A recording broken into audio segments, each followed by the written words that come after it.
Hello everyone. So today we are starting with our first chapter of geography, the earth in the solar system. The sky is filled with tiny shining objects. Some are bright, others dim. They appear to be twinkling. हमारे sky में बहुत सारे tiny shining objects होते हैं. कुछ ज़्यादा bright होते हैं, कुछ कम ब्राइट होते हैं, कुछ ट्विंकल कर रहे होते हैं और कुछ ट्विंकल नहीं भी करते हैं, और कुछ सिर्फ शाइन या ग्लो करते हैं, जैसे कि मून ट्विंकल नहीं करता, मून सिर्फ शाइन करता है. तो कुछ ऐसे भी ऑब्जेक्ट्स होते हैं जो सिर्फ शाइन करते हैं और हमें लगता है कि वो ट्विंकल कर रहे हैं. Moon appear at different times in different shapes and at different positions. जो मून होता है उसकी कोई भी स्पेसिफिक मतलब उसकी कोई पर्टिकुलर जगह नहीं होती है, उसका कोई पर्टिकुलर टाइम नहीं होता है. मून कभी भी आ जाता है, कभी भी छुप सकता है और वो किसी भी शेप में हो सकता है. You can see the full moon once in about a month time. It is the full moon. जब हमें मंथ में हमें एक बार फुल मून देखने को मिलता है, उसे हम और क्या कहते हैं, पूर्णिमा. वो फुल मून नाइट होती है जिस दिन हमें फुल मून देखने को मिलता है, और उसको हिंदी में कहते हैं पूर्णिमा. A fortnight later, you cannot see it at all. It's a new moonlight on Amavasya. On this day, you can watch the night sky best, provided it a clear night. Or fortnight later means 14 days later or 2 weeks later. 2 weeks later हमें जो new full moon होता है वो बिल्कुल भी नहीं दिखता है, और उसके बाद हम 14 डेज लेटर हमें क्या दिखता है, हमें न्यू मून दिखता है, जिसको हम क्या कहते हैं हिंदी में, अमावस्या. इस दिन हमें जो नाइट में स्काई होता है वो बिल्कुल क्लियर दिखता है. Do you wonder why we can't see the moon and all those bright tiny objects during the day time. कभी आपने सोचा है कि हमें ये जितने भी नाइट में शाइन करने वाले ऑब्जेक्ट्स होते हैं ये हमें दिन में क्यों नहीं दिखते हैं? It is because the very bright light of the sun does not allow us to see all these bright objects of the night sky. क्योंकि जो सन की ब्राइट लाइट होती है उसकी वजह से हम ये जो रात के शाइनिंग ऑब्जेक्ट्स होते हैं ये नहीं देख पाते हैं. ये प्रेजेंट सब स्काई में ही होते हैं, but due to over brightness हम इन्हें नहीं देख पाते हैं. The sun, the moon and all those objects shining in the night sky are called celestial bodies. The sun, the moon या फिर जितने भी ऑब्जेक्ट्स होते हैं जो नाइट स्काई में शाइन करते हैं उन्हें हम क्या बोलते हैं, सेलेस्टियल बॉडीज बोलते हैं. Some celestial bodies are big and hot. They are made up of gases. ये जो बड़ी बड़ी कुछ जो सेलेस्टियल बॉडीज होती हैं वो बहुत ही ज़्यादा बड़ी और बहुत ही उनकी खुद की एक हीट होती है, वो बहुत ज़्यादा गर्म होते हैं. हमें यहाँ से नहीं पता चलता क्योंकि वो हमसे बहुत बहुत दूर हैं. पर वो ये जितने भी प्लैनेट्स हैं, जितने भी सेलेस्टियल बॉडीज हैं, ये किससे मिलके बनी है? They are made up of gases. They are made up of various kinds of gases. They have their own heat, light which they emit in large amounts. इनकी खुद की हीट होती है, इनकी खुद की लाइट होती है, जो कि ये क्या करते हैं, बहुत ही लार्ज अमाउंट में एमिट करते हैं. These celestial bodies are called stars. और ये सेलेस्टियल बॉडीज कौन सी हैं जिनकी खुद की हीट होती है और खुद की ही लाइट होती है? इन्हें हम कहते हैं स्टार. और इसीलिए सन भी एक स्टार है, क्योंकि सन की भी खुद की हीट है और सन का भी खुद का लाइट है. They look so tiny because they are very very far from us. ये हमें बहुत छोटे लगते हैं यहाँ से देखने पे, अर्थ से देखने पे, क्योंकि ये हमसे millions of kilometres far far away हैं. Constellation. While watching the night sky, you may notice various patterns formed by different groups of stars. These are called constellations. जब हम स्काई में देखते हैं तो हम देखते हैं कि एक ग्रुप होता है स्टार्स का जो कि कोई ना कोई शेप बना रहा होता है या कोई ना कोई पैटर्न बना रहा होता है. इन पैटर्न्स को हम क्या बोलते हैं? कॉन्स्टिलेशंस बोलते हैं. Ursa Major and Big Bear is one such constellation. और उनमें से ही कुछ फेमस कॉन्स्टिलेशन में से ही उर्सा मेजर और बिग बियर एक हैं. One of the most easily recognisable constellation is Saptarishi. अब जो हमें बहुत इजीली दिख भी जाता है और हमें बहुत इजीली हम उसको पहचान भी लेते हैं, वो कॉन्स्टिलेशन कौन सा है? वो ग्रुप ऑफ स्टार्स है सप्तऋषि, जो कि किसका पार्ट है? जो कि उर्सा मेजर कॉन्स्टिलेशन का पार्ट है. सप्तऋषि मतलब सप्त मतलब 7 स्टार्स का ग्रुप है ये. इसकी जो शेप है आप देख सकते हैं कि इनके नेम हैं भृगु, वरिष्ठा, अत्रि, पुलस्त्या, पुलाहा, क्रातु। ये 7 स्टार्स का ग्रुप है जो क्या करता है, इस कॉन्स्टिलेशन को फॉर्म करता है, सप्तऋषि कॉन्स्टिलेशन को फॉर्म करता है। In ancient times, people used to determine directions during the night with the help of the stars. पुराने समय में की क्लॉक्स नहीं होती थी या बता। In the ancient times, people used to determine direction during the night with the help of stars. पुराने समय में एंशियंट टाइम्स में लोगों के पास क्योंकि क्लॉक्स नहीं होती थी या वॉचेस नहीं होती थी, इसलिए वो जो अपना रात में तो टाइम का पता भी नहीं चलता था, तो फिर वो लोग क्या करते थे, वो नाइट में किससे पता लगाते थे टाइम का, वो पता लगाते थे स्टार्स के थ्रू टाइम का। जो नॉर्थ स्टार होता है उसके एक पर्टिकुलर डायरेक्शन होती है और वो उसी डायरेक्शन में रहता है हमेशा।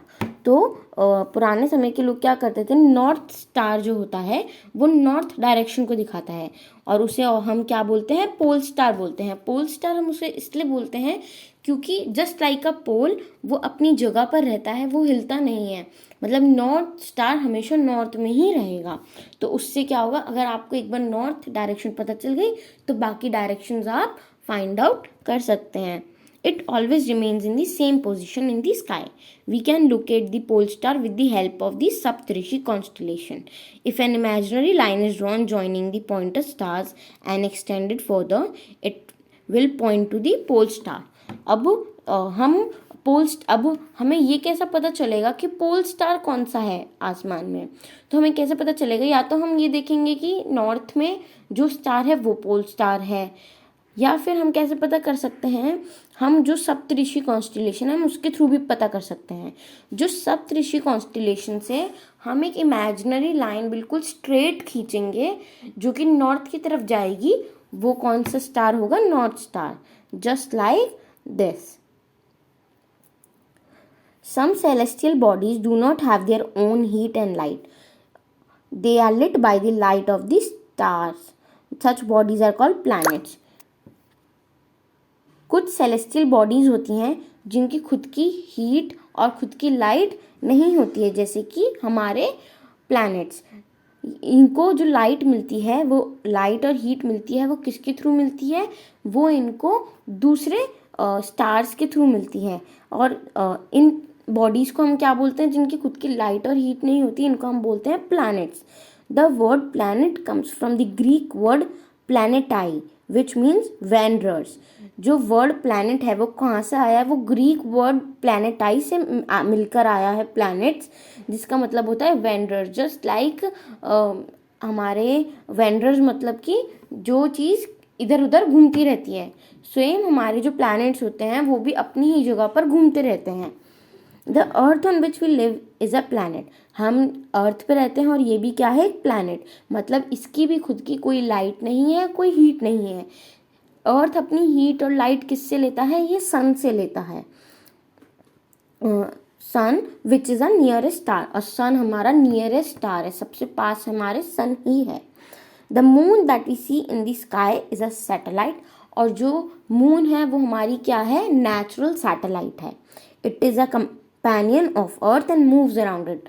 जो हमारा मून है वो हमारा एक तरह का कंपेनियन है, मतलब कि वो हमेशा हमारे साथ रहता है अर्थ के साथ, क्योंकि वो अर्थ के और अराउंड वो अर्थ के अराउंड घूमता है। Like earth there are 8 other planets that get heat and light from the sun, some of their moons too. Same हमारी अर्थ की तरह ऐसे ही 8 प्लैनेट्स और हैं जिनकी खुद की कोई लाइट नहीं है, कोई हीट नहीं है, और वो भी अपनी लाइट एंड हीट किसके थ्रू लेते हैं, वो भी अपनी light and heat moon sun से लेते हैं।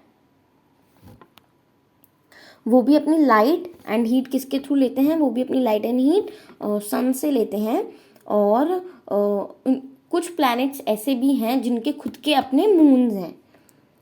The solar system, the sun, 8 planets, satellites and other celestial bodies are known as asteroids and meteoroids form the solar system. अब सोलर सिस्टम किससे मिलके बनता है, सोलर सिस्टम मिलके बनता है सन से, 8 प्लैनेट से जितनी भी सैटेलाइट्स हैं नेचुरल, या जितनी भी सेलेस्टियल बॉडीज है, जितनी भी शाइनिंग ऑब्जेक्ट्स हैं स्काई में, उन सबको क्या कहते हैं हम, एस्टेरॉइड्स और मीटेरॉइड्स। और इन सब से मिलके क्या बनता है, हमारा सोलर सिस्टम बनता है। We often call it a solar family with the sun as its head. और इसे हम मोस्टली क्या भी बोलते हैं, सोलर फैमिली भी बोलते हैं। और इस फैमिली का हेड कौन है, सन है। The sun is the centre of the solar system. Solar system का सेंटर या हेड कौन है, सन है। It is huge and made up of extremely hot gases. जो सन है वो हमारा सेंटर है, और वो किससे मिलके बना है, वो हॉट गैसेस से मिलकर बना है। The sun is the ultimate source of heat and light for the solar system. पूरे सोलर सिस्टम के लिए हीट और लाइट का जो ओनली सोर्स है वो क्या है, सन है।